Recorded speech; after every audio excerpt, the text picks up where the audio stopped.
سبيل الدموع سبيل مريح تنهدى يا صاحي كي تستريح وبث Assalamualaikum warahmatullahi wabarakatuh. Para pemirsa, berjumpa lagi dengan saya Abi Adib dalam channel Yayasan Adibiyah Madarizul Ulum Jampea Bogor. Pada kali ini saya akan mewawancara sahabat saya. Dia punya nama Pak Agus. Betul. Assalamualaikum Pak Agus. Waalaikumsalam warahmatullahi wabarakatuh. Oh iya, Pak. Ini Pak Agus nih suka dijuluki banyak julukan nih. Ada Ki Bongkeng, ada Ki Okek. Ini asalnya Agus Gobel. Gobel juga. Itu kan. yang Asalnya gimana nih bisa dijuluki Agus, namanya Agus, Gobel, kemudian Okek, kemudian Bongkeng. Ini gimana asal muasal punya lakopnya banyak banget ini. pertama Gobel dulu ya. Ya. Gobel itu waktu saya masih kecil, pantaran si Real kayaknya. Itu pada dasarnya kan saya dulu dari Jakarta, Cijantung. Hidupnya kecilnya memang dari situ. Setelah pindah ke Bogor, kan orang tua saya yang perempuan, ibu dari Jakarta. Oh. Dari Jakarta ibu. Oh, bukan dari planet bukan Pak ya? Wah, Twitter. Gila, dari makhluk planet gitu. Betul, dari Jakarta. Oh, jadi ibu dari Jakarta, ibu. Terus bapak dari orang sini Bogor. Di Bogor. Nah, setelah agak besar di kayak Real lah, pindahlah ke Bogor. Jadi saya waktu itu memang belum bisa bahasa Sunda, agak blecak-blecek lah Sundanya. Ya. Nah setelah itu kan yang Kita namanya agak deketin dulu Pak Agus ya, biar masuk suaranya. Ya. Nah waktu itu kan saya namanya masih kecil kan, katakanlah masih pakai celana juga gubar Gobel gitu, sampai melorot begitu. Nah disitulah terkenanya Gobel. Iya. Oh. Karena celananya kegedean. Oh.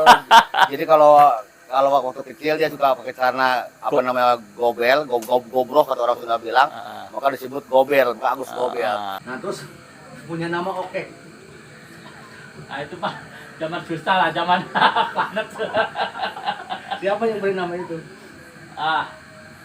Siapa ya? Haji Umar gitu. Aduh. Nah, sekarang viral. Al-Habib. Sekarang ini viral di antara teman-teman kita, Bapak ini dikasih nama Bongkeng. Itu yang kasih nama siapa? Siapa ya?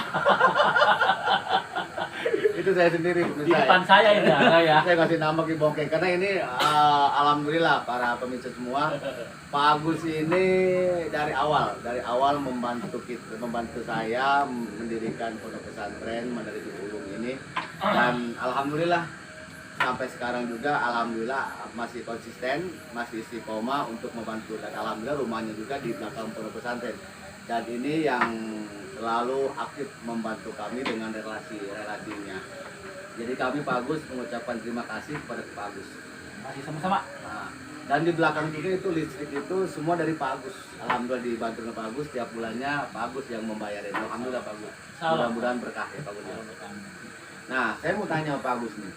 Pak Agus pernah cerita sama saya, dulu pernah mondok Pak Agus katanya. Oh iya, pernah mondok dulu di Kiai Jaja, Cinaneng, selama 2 tahun.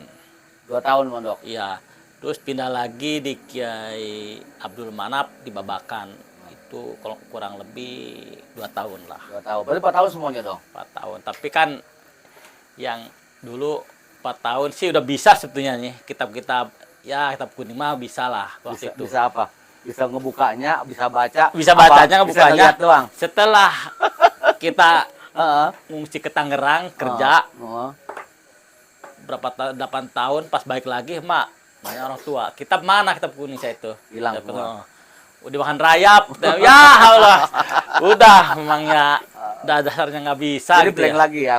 Udah blank itu. Iya. Nah disitulah setelah besar kayak kita ini kan, namanya pondok pesantren kan ya sedang semangat lah waktu itu. Terus karena kita anak pertama,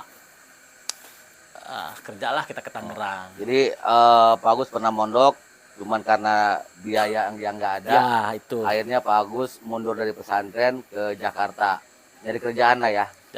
Dan setelah itu emang sudah pernah mengaji ya? Pernah. Selama 4 tahun itu. Iya. Begitu pulang ke rumah, bukan hanya kitabnya yang dimakan rayap, tapi ilmunya juga dimakan rayap. Ya, bur. Karena ilmu itu seperti mesin, Pak Agus. Kalau mesin gitu kita diemin, seperti kita punya motor. Karatan. Ya, punya motor kita diemin 1 bulan 2 bulan, itu pasti mati mesinnya. Sama ilmu juga, ketika ilmu itu tidak dihafalkan lagi, maka ilmu itu akan blank lagi gitu, Pak Agus ya. Iya. Ceritain dong, Pak Agus, pengalaman-pengalaman waktu di pesantren. Termasuk orang yang santri yang aktif apa santri yang non aktif kira-kira. Sebenarnya saya gini, Hmm. santri aktif. Nah, setelah kalau paginya kita kan ngaji, sorenya kita namanya belajar berdikari ya, masak. Waktu zaman masih zamannya kayu lah, Agak keras ngomongnya. kayu, pakai bakar. Jadi setiap kobong itu dipintain satu gelas, ada berapa kobong, 1 gelas. Kita masak rame-rame. Pesantren Salafiyah biasa. Iya, ya? itu selapia. Nah. Nah, itu baru kita ngampar pakai daun. Oh, ke daun. Makan bareng-bareng. Bareng-bareng ke daun. Bareng-bareng. Iya. Nah, Terus suka duka Pak Agus di pesantren bagaimana tuh? suka dukanya pesantren, ya kita belajar Mandiri. mandiri, prihatin banget itu waktu itu. Kita nggak punya duit, nah ya minta orang tua dikasih beras doang. Waktu itu masih zamannya 100 Ribu. Dan perak. perak tuh harganya lumayan tuh. Jadi Yang gambar rumah gadang itu dikasih 100 perak itu itu 1 hari apa 1 minggu 1 bulan 100 perak. 1 minggu. 1 minggu 100 perak. Apalagi ya yang namanya dengar orang mati meninggal, kita senang banget ya dapat duit. Dan dia Dapat job ya. ya, itulah santri kayak gitu kayaknya. Ya. Nah, terus bagus apa sekarang motivasi Pak Agus buat anak-anak santri yang ada di sini? Kalau untuk santri yang sekarang, yang generasi sekarang, lebih giat lah belajar ke depannya. Jadi jangan kayak saya. Menyesalnya sekarang. Kalau maaf ya, dunia pendidikan seperti maaf sarjana itu lulus apa ya gitu. Apalagi nggak punya modal apa gitu, cuman hanya ngedalamin jasa. Kita dunia kerja udah penuh. Tapi kalau misal pendidikan pondok pesantren, ilmu udah ada, masyarakat udah nerima banyak. Ya kita otaknya misalnya otak apa seperti ya kalau misalnya uang lah, itu pasti Allah akan ngasih rezeki dari hasil masyarakat. Oh Pak Ustadz Anu udah bilang Ustadz, udah tolong dong bikin doa naik kayak gitu. Ya, artinya begini, kalau masalah dunia itu Allah yang sudah tentukan kan. Tuh kan. Jadi bukan berarti karena dia tingginya jabatan atau bukan karena durasi dia bekerja. Tapi yang rezeki itu Allah yang ngatur. Cuman itu cara manusia untuk menjemput rezeki gitu aja. Jadi motivasi Pak Agus sekarang anak-anak santri biar pada sungguh-sungguh ngajinya, biar nantinya terjun ke masyarakat berguna khususnya bagi diri dia, umumnya bagi masyarakat Pak Agus ya. Ya betul. Oh iya, iya. Pak Agus terima kasih wawancara ini sudah berbagi dengan waktunya. Ya. Untuk anak santri sekali. Ya. Lebih bersemangat lagi ya, jangan kayak saya nyesal sekarang nih. Nyesal sekarang, pengen buka hadis ini, kita nggak bisa percaya hanya melongo aja. Tapi kalau udah pinter mah, kalau ada yang kita keliru, salah kita pakai hadis, enak jelasinnya. Kalau kita gini-gini bingung nggak, apa yang gua ini ya? Nah itulah lebih serius lagi, real termasuk real ya, biar berguna di masyarakat real ya. Jadi pakai sama masyarakat. Ya. Intinya Pak Agus memberikan motivasi kepada anak-anak untuk lebih giat lagi mencari ilmu Pak Agus ya.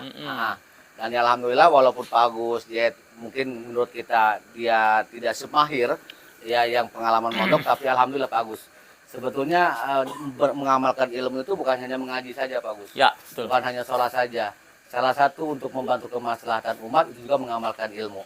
Terima kasih Pak Agus sudah hadir ke podcast saya di sini untuk berbagi pengalamannya, dan saya ucapkan lagi terima kasih atas semua bantuannya. Demikian saja pemirsa bincang-bincang saya dengan Pak Agus Kibong atau Kibongkeng ini. Assalamualaikum warahmatullahi wabarakatuh. إلهي لست للفردوس